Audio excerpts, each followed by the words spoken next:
Tonight on CTV News at 6. High-profile visit. It is incredibly important that we, Canada, modernize all of our capabilities in terms of detection, but also in terms of defeating the new systems. The chief of the defense staff is in North Bay. Her body was found decades ago in Quebec. These advancements in this DNA analysis match may not have existed 5 years ago. Police have now identified the Sudbury woman who was murdered. And they will be hitting the streets. It's a fun experience for students to get out and feel part of the community. Students at a Timmins high school are getting ready for a food drive. CTV News at 6 with Tony Ryma and Rick Wyman with weather. Good evening. So glad you decided to spend some time with us on this Tuesday, March 31st. Charges have been laid against an 18-year-old from North Bay after a fatal crash in January in Sturgeon Falls. A 62-year-old Sudbury woman was pronounced dead at the scene of the collision January 24th, while a 15-year-old from West Nipissing sustained life-threatening injuries during the crash and was pronounced dead a few days later in hospital. As a result of the investigation, an 18-year-old man now faces 19 charges, including impaired operation causing death, stunt driving, and dangerous driving. The accused will appear in court May 7th. A collaborative investigation involving police in Sudbury and Quebec has solved a cold case thanks to advancements in DNA technology. Pamela Harvey was reported missing in 1978 in Sudbury. Decades later, her family finally has answers about her disappearance. CTV's Alan Everson reports. 23-year-old Pamela Harvey left her Lloyd Street apartment on November 16, 1978, leaving her young son in the care of a neighbor. She was later reported missing on Christmas Day to Sudbury Regional Police, now the Greater Sudbury Police Service. Working in collaboration with the Sûreté de Québec, the Greater Sudbury Police Service, the Coroner's Office of Quebec, as well as the Medical Forensics Department in Quebec. In collaboration, we were able to work together and have an identification identifying a deceased female from 1979 to be that of Pamela Harvey. Police say the breakthrough recently came from DNA collected from the body of an unidentified woman who was found in March of 1979 in Saint-Eustache, Quebec. It was determined that death was a homicide. Through the involvement of DNA analysis and DNA technology, familial DNA was obtained from relatives of Pamela Harvey in 2018, uploaded to the National Data Bank, and based on the advancement of the DNA and the technology, just in the last week and a half, they were able to come up with a DNA match. The media release states, through the Sûreté du Québec investigation, it was determined the person responsible for Harvey's homicide died in 1979. Sudbury police would not comment on the widespread belief Harvey's disappearance was linked to biker gangs active in the city at the time. Investigators say the case reflects advancements in forensic technologies. These advancements in this DNA analysis match may not have existed 5 years ago. But however, with the continued evolution in DNA and DNA technology, we hope to bring more closure to families for other missing persons and unidentified remains as the technology advances. Police say Pamela's family has asked for privacy as they navigate this deeply emotional time after 47 years of uncertainty. Alana Everson, CTV News, Sudbury. 2 men from North Bay have been charged after an incident just a few days ago.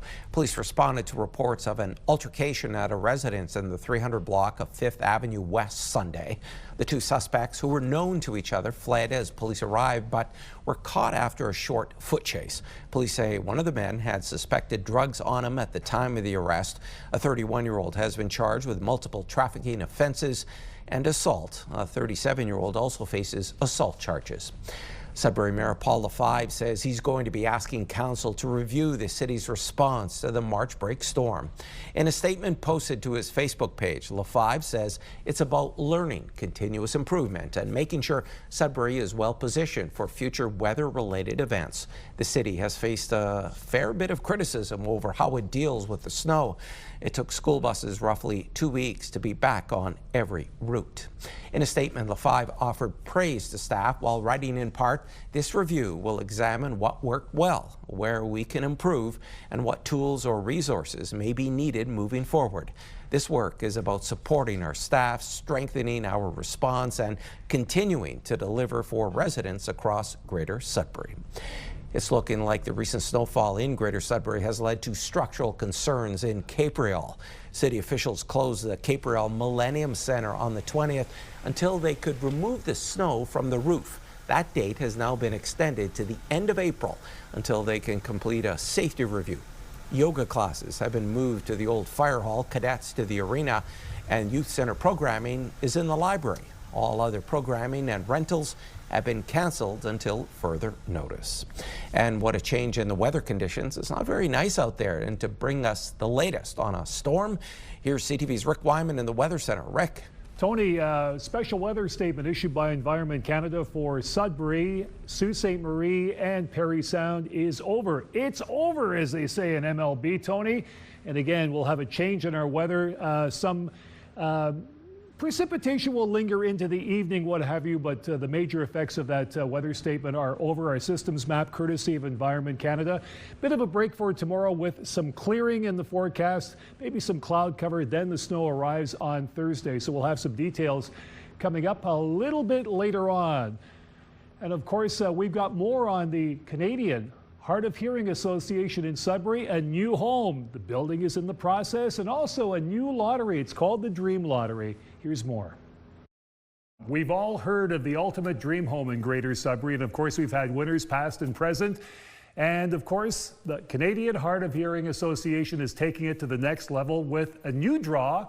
It's called a 50-50 Dream Lottery. Joe Stacknick, Manager of Program Services, my guest. Joe, welcome. This is great. Big news. Dream home, now the lottery. Yes, for sure. Our dream home is very popular. People like the $20 ticket, chance to buy a house. So yes, we're progressing and we're moving into what we're calling the 50-50 Dream Lottery. Of course, and a lot of the proceeds will go to your new home here on Walford Road, 45 Walford Road, and it's coming along. Construction is underway. We can hear the hammers off and on during the course of the day. How are things coming along here? They're progressing, as fast as they can. We're looking at moving in probably spring of next year or earlier if that happens. But yes, this is where the money that we make from our lottery, this is where it's going.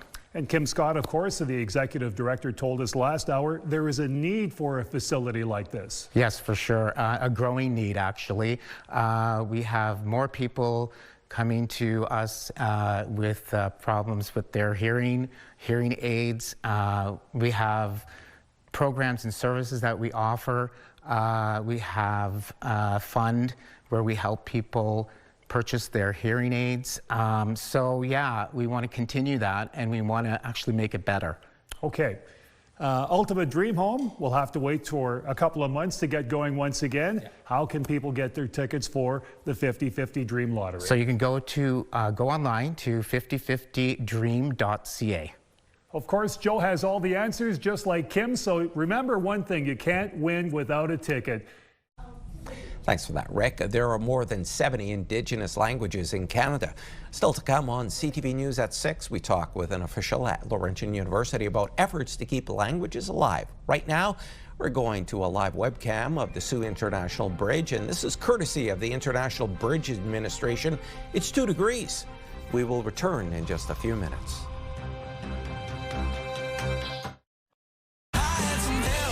Country 91.7. Sudbury's home for the best country music. Listen for your chance to win $50,000 with Pure Country's big $50K payday. It's celebrated each year in Canada on March 31st. Today is Indigenous Languages Day, a time to promote the preservation of First Nations, Inuit and Métis languages. And to talk more about the importance of this day, let's bring in Dominic Beaudry. He's the Associate Vice President of Academic and Indigenous Programs at Laurentian University, and we've reached him in Sudbury. Hi there, Dominic. Thanks for being with us. Hello, glad to be here. Ani, good. There are more than 70 unique Indigenous languages. Why is it important to keep them alive? Well, I think it's really important because it's part of truth and reconciliation. We really want to align the work of revitalizing Indigenous languages. As you know, there's about 70 languages across Canada, but only 3 of them are surviving successfully. It's the Anishinaabe language, the Cree language, and the Inuktitut. But even those languages we're getting to see some decline. So it's always good to do revitalization and promote language. And so this day is really significant for us to make sure people keep on task and ensure that we utilize Indigenous language within our schools. Dominic, you mentioned the 3 languages. Why are they seeing a resurgence? Is it because elders or community members coming together to see the value in protecting the culture, the history? I think it's a bit of both. There is a lot of Indigenous language revitalization strategies, but as well, some of the languages like Anishinaabe, when, for instance, it's spoken in more remote areas like Manitoulin Island or Northern Ontario. So those languages are strong, and the Cree language in the far north is strong, and Inuktitut. So anywhere where it's not too close to an urban center, I believe the language is strong. By practicing these languages, do you see people building trust and also strengthening relationships? Absolutely. Here at Laurentian, we have a lunch and learn every Monday with an elder. So all the students or the staff, they're welcome to join us in the round room at the Indigenous Sharing Learning Center. And we have a lunch and learn with an elder. So we ask the elder, how do you say this in Anishinaabe? Or how do you say that sentence in Anishinaabe? So there's a lot of support there, and kind of brings the Laurentian University community closer together. And as well, we have different types of games, board games, bingo, that sort of thing, anything to engage students in wanting to learn the language. So those are some of the strategies that we have. I also like to do a shout out to the ATEC conference, Anishinaabe Tech conference, which was hosted just this past weekend down in London, Ontario, where you have approximately over 1,000 participants engaged in language revitalization strategies and sharing some of their plans and goals they have for the upcoming year. So there's a lot of activity, and I think that's what allows for the language to stay strong. Dominic, really appreciate your time as always. Thanks again. You're very welcome. Always a pleasure to meet with you and speak on some of the initiatives here we have at Laurentian. Dominic Beaudry joined us this evening from Sudbury. And to learn more about Indigenous Languages Day, go to laurentian.ca and search language learning. And Canada's Governor General marking National Indigenous Languages Day, saying in a statement, language is more than simply a means of communicating. It plays an essential role in carrying the culture, spirit, and wisdom of a people from one generation to the next, adding, all Canadians are encouraged to celebrate and honor the rich tapestry of oral traditions, storytelling, and songs interwoven in the complex history of our nation. The highest ranking officer in the Canadian military was in North Bay today. CTV's Angela Gemmell has the details. Commendation honors for about 10 military men and women from 22 Wing North Bay, from Canada's Chief of Defence Staff, General Jenny Carignan. The team is incredibly dynamic and engaged and serious about their mission, and also very, very proud about what they're doing and their mission here in North Bay. General Carignan toured the entire base, meeting with personnel and hearing about the North Bay operations important to Canadian national defence. 22 Wing is home to North American Aerospace Defence Command, or NORAD, which monitors airspace over the country. Given the geopolitical climate and current conflict in the Middle East, Carignan says the work at NORAD is incredibly important. important. North Bay is a big player in that work. It is incredibly important that we, Canada, modernize all of our capabilities in terms of detection, but also in terms of defeating the new system. So our geography does not protect us as well as it used to.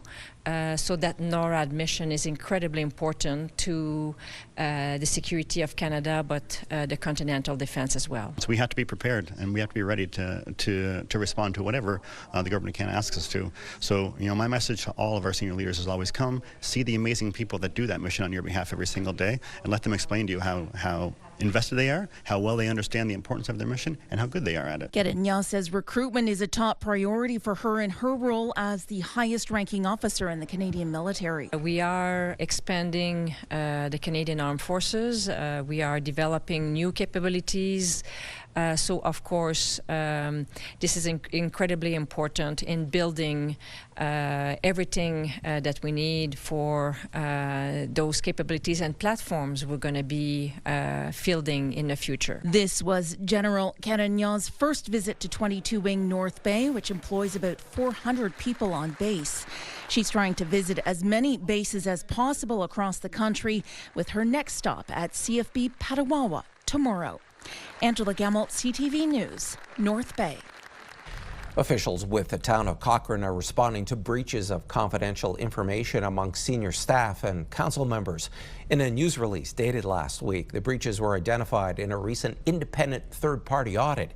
It goes on to say the senior staff members involved are no longer employed by the municipality. The town is now modernizing its records management system, including digitizing its records.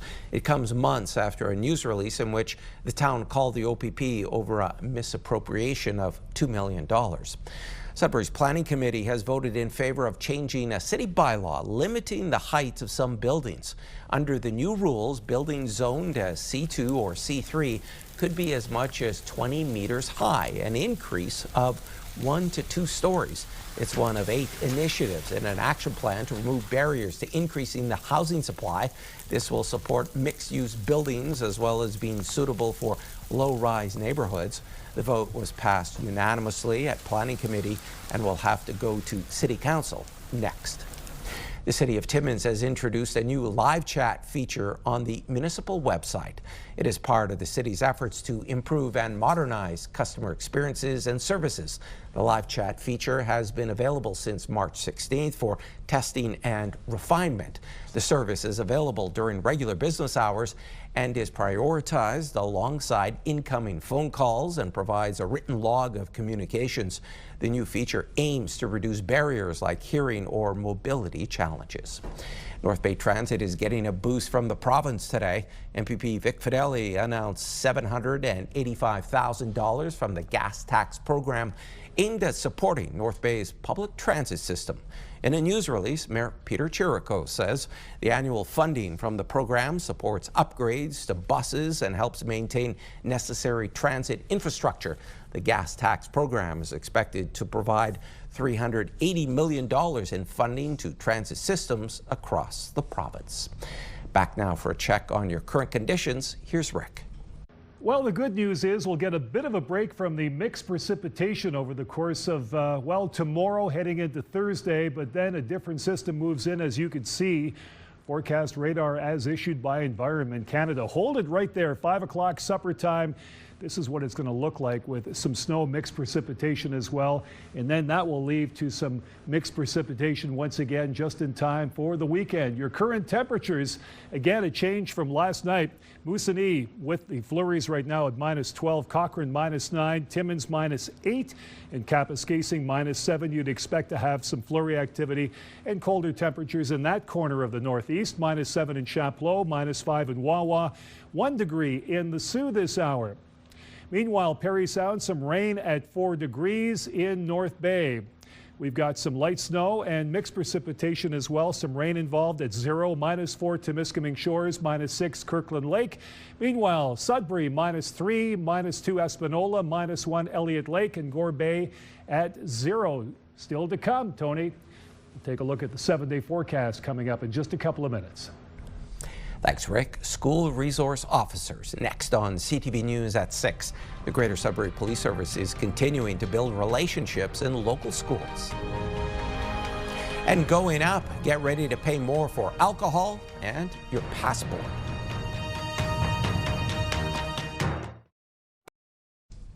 Former politician and longtime social activist Stephen Lewis has died. Canada's former ambassador to the United Nations had been battling cancer.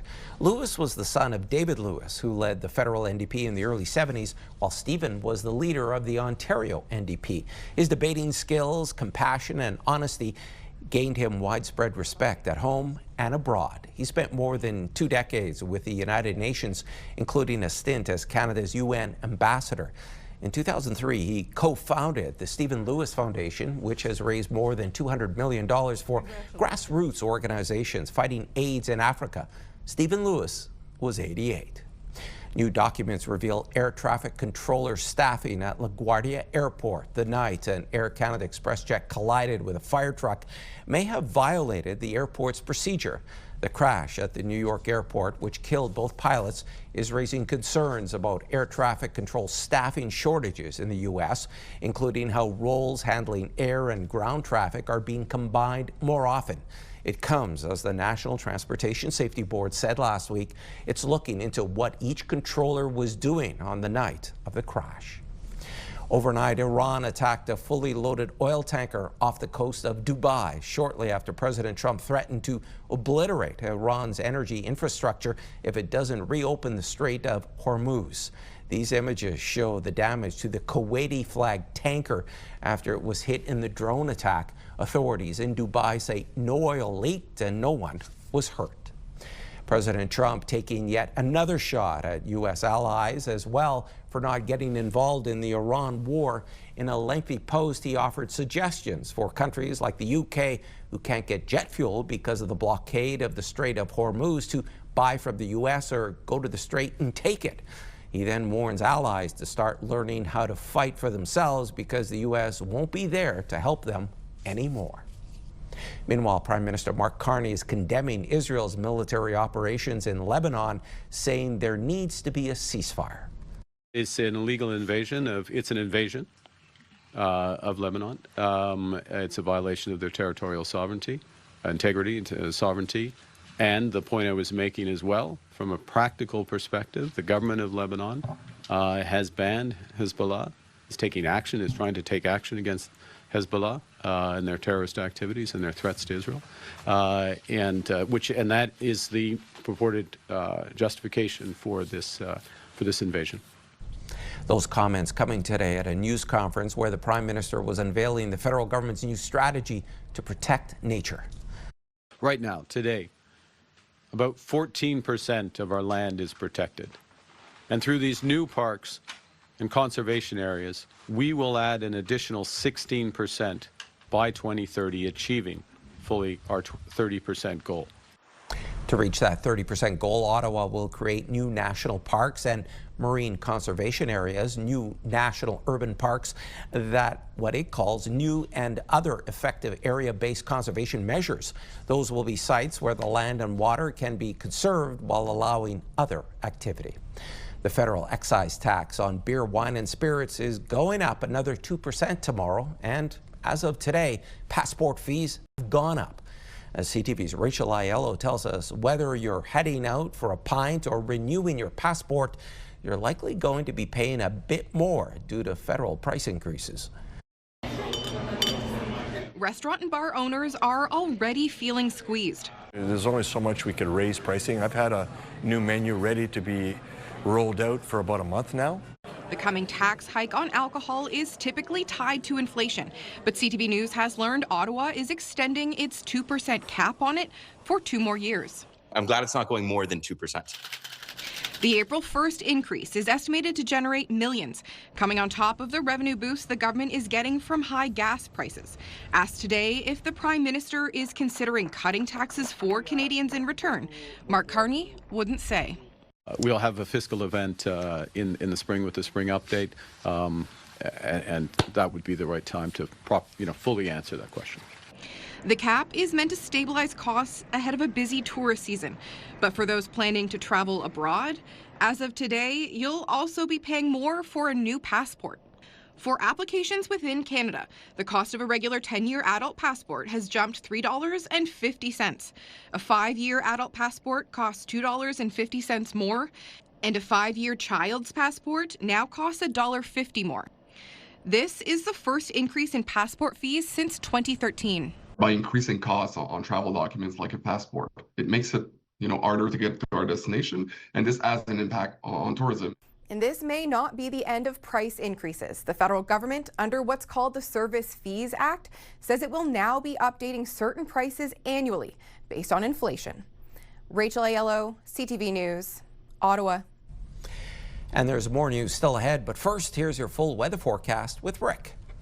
It's been messy and it's bothered a lot of people, but that's the nature of the weather as we hit the, final day of March, out like a lion into something else. And something new. New weather just in time for the Easter weekend. Forecast radar. This is the system right now that's leaving. And we've got another system approaching with some snow on Thursday. We'll have more numbers in particular. We'll be really specific tomorrow night. But again, that's going to bother us on Thursday before more wet weather. But first, I leave you with the overnight conditions in northeastern Ontario. Snow, ice pellets in Sudbury. Sault Ste. Marie, chance of flurries. Snow in Timmins at 5 centimeters. Temiskaming Shores, snow, ice pellets, 2 centimeters. Rain, freezing rain in North Bay. That's not pleasant to say the least. Wind chill in Moosonee, minus 30 overnight. Caphurst, some snow, 2 centimeters. More of the same in Wawa, Gore Bay, 60% chance of flurries. And the risk of a thunderstorm, yes, for the final day of March in Parry Sound at minus 2. Now your 7-day numbers. Here we go. Sun cloud tomorrow at 0. Thursday, chance of snow. We'll have the numbers a better look at the numbers on that coming up tomorrow. Rain 5 degrees on Friday. Saturday, rain, freezing rain at 1 and some sleet on Easter Sunday at plus 2. Meanwhile, Sault Ste. Marie, Algoma clearing tomorrow plus 1. Chance of snow on Thursday. Rain Friday. Rain, freezing rain on Saturday. Sunday, sleet. And the good news, sun and cloud Easter Monday at plus 2 degrees. Timmins, Cochrane, Kapuskasing, cloud clearing tomorrow minus 4, minus 3 with the cloud on Thursday. Friday, some sleet at 0, 0 again Saturday, and more of the same on Sunday, 0. But in this case, you've got snow. Sunny skies Monday with a high of minus 2. Moving on over to Temiskaming Shores and Kirkland Lake. Mainly cloudy tomorrow, minus 1. Chance of snow Thursday, minus 1.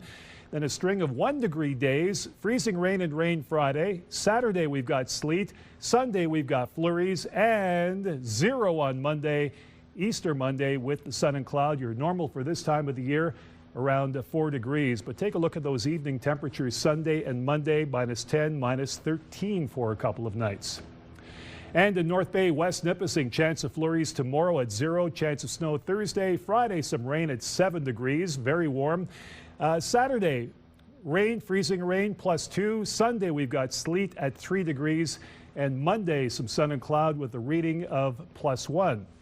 I don't know what happened to the evening temperature, but I'll investigate that and see what I can do for you a little bit later on. Normally, you should be sitting at around 5 degrees. Let's have a look now at our pick of the day from beautiful Spanish. Pileated woodpecker, Karen Stanlake says, this bird has a tendency to pop by every once in a while for a quick snack. So Karen, I appreciate that. And you know what? There's really nothing wrong with free food. Coming up, I'll be talking to Kim Scott about the Dream Lottery, courtesy of the Canadian Hard of Hearing Association. That and more after the break.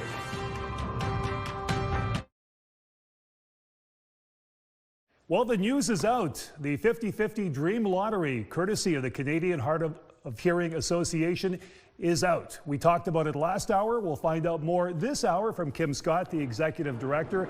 And Kim, people are buzzing and you've got a lot on the go. Construction here at your new home soon to open in another year or so, but of course, you've got tickets to sell now. We absolutely do, and I really hope people are as excited about this 50-50 Dream Lottery as we are. That includes an amazing early bird prize that's a $50,000 prize package for you to explore this trip by Canada Rail Vacations, and you can see this country in the lap of luxury. And, you know, there's always going to be the big jackpot draw at the end. Who doesn't like cash? The guys are busy. We could hear all kinds of hammering and what have you. So again, the move is on to get you into this new facility. It's going to look great. So again, where can people get tickets and how can we get the ball rolling right away?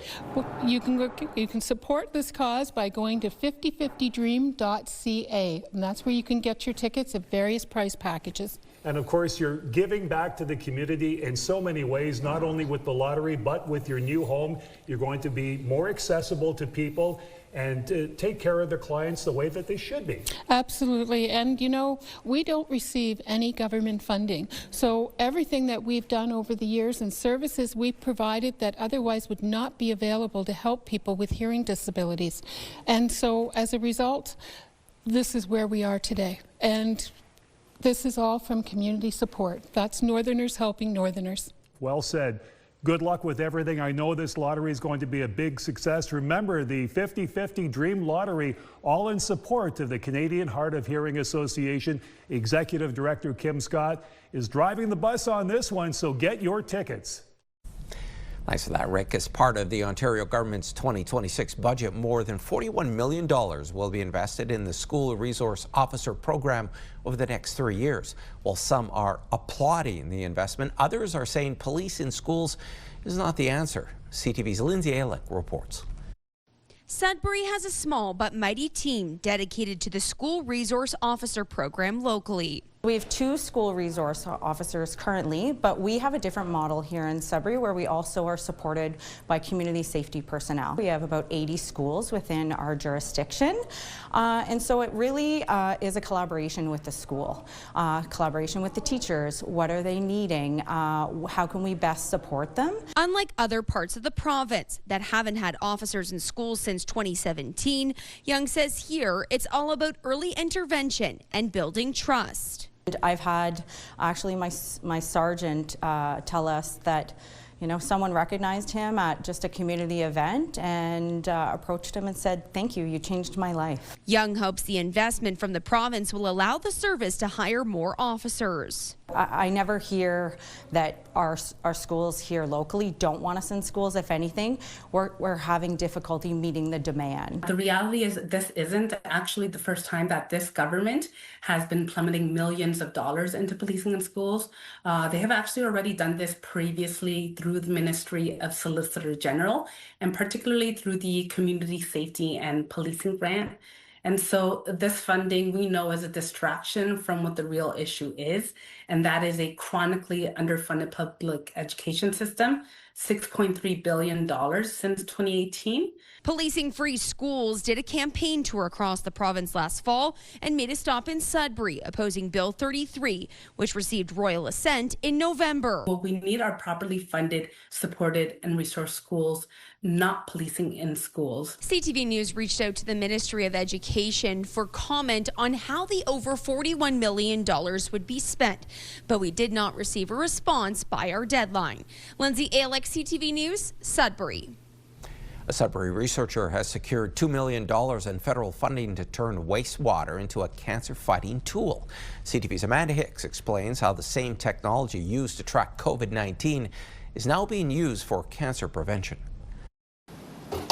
During the pandemic, wastewater was used to predict surges in COVID-19 and the flu. Now, Gustavo Yibaseta is applying that same logic to the CancerWise project. Here in the north, we have a problem with cancer, and we start to asking if we are able to detect biomarkers of cancer on the wastewater, and if it can be useful and the information can be allow us to understand what's the dynamics of the cancer in our populations. Last month, Canada's Minister of Health, along with other partners, announced $41 million in cancer prevention research. 19 teams across Canada received federal funding, but here in the north, there was only one. For Yi Bassetta's team here at HSNRI, it's $2 million over 5 years to turn raw data into life-saving prevention. For example, to HPV, help with vaccination, advertising, and work towards, improve the conditions of people in the different communities, particularly rural communities. His team will collect and analyze wastewater samples from cancer centers and municipal water treatment facilities in Sudbury, Sault Ste. Marie, and Thunder Bay. Researchers will also examine environmental factors like heavy metals or pollutants to understand what might predispose certain neighborhoods to specific cancers. Understanding the differences between the cities in Northern Ontario, we know that there's differences in wastewater, and so that will also be something that we have to consider to understand how we interpret what we're seeing, and understanding, even though Northern Ontario as a whole is sort of a large population, individual places are different. Yi Bassetta says the study is just getting underway with the goal of creating a healthier future one sample at a time. Amanda Hicks, CTV News, Sudbury. The North Shore Health Network is advising of a temporary closure at its Thessalon site. The emergency department will be shut down from Wednesday to Thursday. A nurse practitioner will be on site during those times. Sioux Area Hospital, Blind River site, and Richards Landing site will be open for medical emergencies. Call 911. They are going to be hitting the streets. Still ahead on CTV News at 6. Students at Timmins High and Vocational School are helping to stock the shelves and feed the hungry. Clothing provided by Laura, Melanie Lynn. Timmins High and Vocational School students are prepared for an annual Easter tradition. Soon they will be visiting 8 areas of the city in search of food and cash donations. CTV's Lydia Chubak tells us more. For the past 22 years, Timmins High and Vocational School students go out into the community to collect food for the Timmins Food Bank and the Community Food Bank at First Baptist Church. They also need supplies for their own food bank, the Closet, located within the school. A lot of students like going during their lunch breaks, looking around for clothes. It's kind of like a shop area, but like for students that actually need it as well, it's very helpful. The food part as well, like the food is provided to anyone that needs it. On Thursday, school buses filled with TH&VS students will visit various neighborhoods in the city to pick up food and cash. They're going from Mount Joy across the bridge to the Melrose area. So the kids will knock on the door. They'll be identified with a lanyard that says Timmins High, and they'll just be asking for food or a donation. Officials with the Timmins Food Bank say this initiative comes at a good time. Our biggest jump is homeless. It's probably up about 40-45%. I don't even know the reason for it, but we're getting new people every week. I'll tell you, this food drive coming up at TH&VS, I don't know how James Aston does it, but he gets all the students involved, and they do a great job for us. It's a fun experience for students to get out and feel part of the community. Collecting food like this, a lot of, like Mr. Aston had said, a lot of people in the community leave food out on their porches if they're not available to give it out at that time. TH&VS says students typically collect around 2,000 pounds of food, and they are hoping to receive more since the need in the community is great. The Timmins Food Bank says it serves around 160 clients every Wednesday and gives out dozens of lunches on Saturday and Sunday. Lydia Chubak, CTV News, Timmins. Blind River was marching for meals last week by welcoming community leaders to support a local charity. The mayor, fire chief, and others partnered with volunteers to deliver Meals on Wheels. The organization delivers meals to seniors, people with disabilities, those suffering from illness or recovering from surgeries. March for Meals is an annual provincial campaign to raise awareness for the program and services and the dedicated volunteers who make those deliveries. All 3 Northern OHL teams are back in action tonight. The Sudbury Wolves are down 2-0 going into Game 3 in Sudbury. They'll take on the Brantford Bulldogs at 7:05.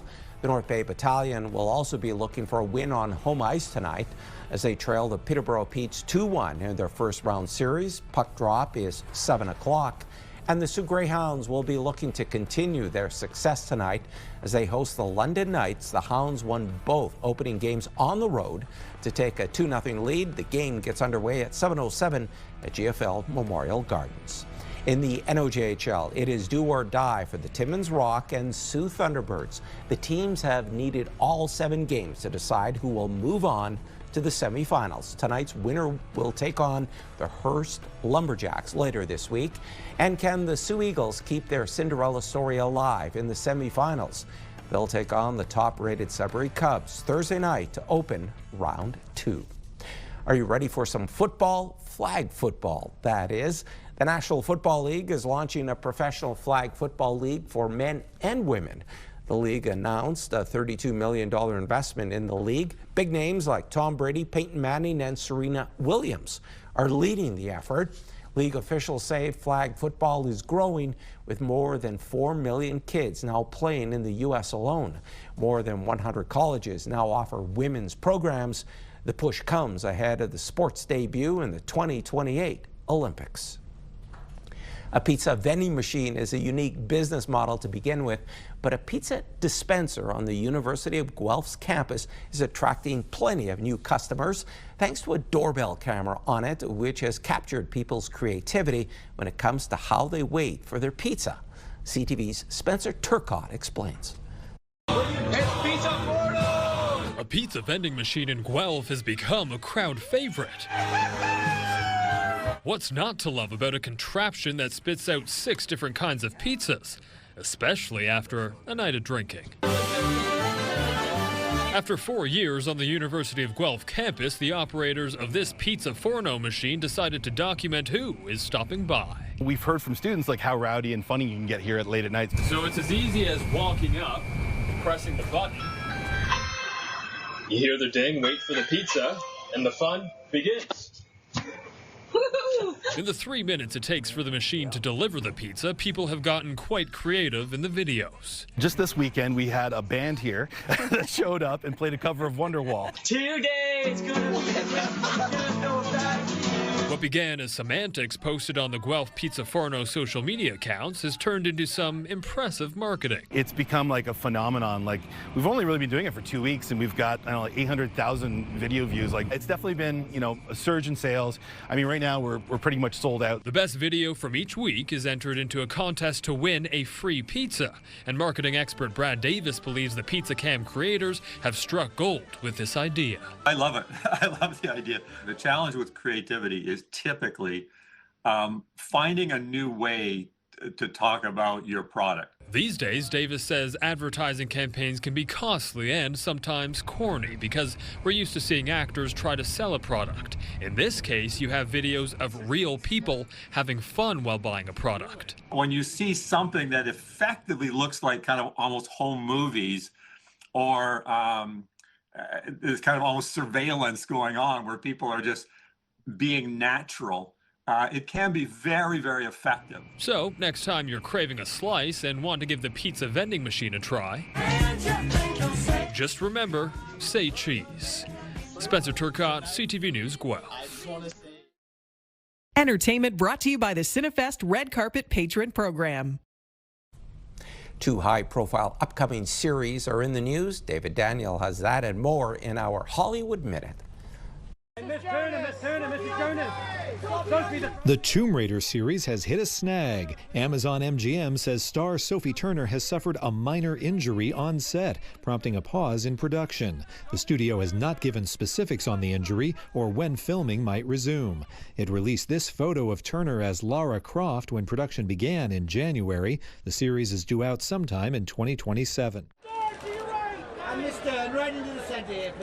Laura Dern is attached to star in what would be the first scripted series about the Jeffrey Epstein case. Sony Television is putting together the project based on a book by Miami Herald journalist Julie K. Brown. Dern would play Brown, whose years-long investigation identified dozens of alleged victims and led to Epstein's arrest. Can't believe we're staying at the psycho killer B&B. Oh. You don't have to go anywhere to see Scream 7. The latest chapter in the iconic horror franchise arrives on digital platforms to buy or rent Tuesday, with more than 40 minutes of deleted scenes and other killer bonus content. In Hollywood, I'm David Daniel.